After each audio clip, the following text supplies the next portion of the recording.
bayaq dedik vaginoplastika. Vaginoplastika deyilən pasiyentlər keyflərindən gəlmir, onu da deyim. Çoxu, 99%. Bu genişlik var. Yəni doğuşlara bağlı genişlik, işte sallanma var. Biz bunları müayinə edəndə çoxunda sallanma da var. Ay bacım, mənim əlim heç bir dəymir. Niyə sallanma? Deyirəm, bu erkən mərhələdir, ikinci, üçüncü mərhələdir.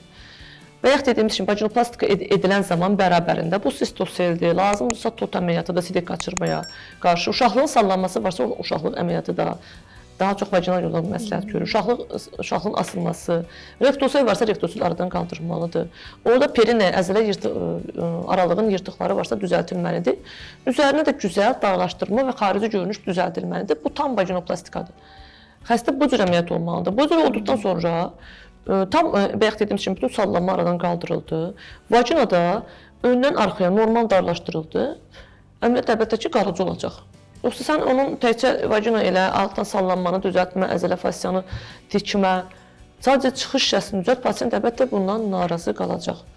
Ona görə vaginoplastika bəsit əməliyyat kimi baxmırsınız. Mütləq vaginoplastika olanda orada sallanmadır, sidik qaçırmadır, başqa problemlər də əməliyyat edilməlidir ki, səhər problem yaşamayın.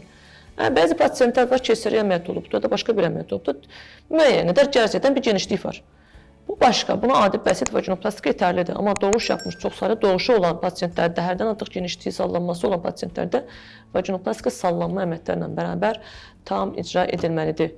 Bir də vaginoplastika hər kəs mi lazım? Yox. Pasiyent əgər cinsi həyatında bir problem yaşamırsa, yoldaşına hər hansı bir sorunu yoxdursa, çətin doğuşları da olmayıbsa, içəridə genişlik yoxdursa, qaz səsi çıxmırsa, yəni əlaqə zamanı ya da başqa bir problem yoxdursa, o pasiyentdə vaginoplastika ehtiyac yoxdur.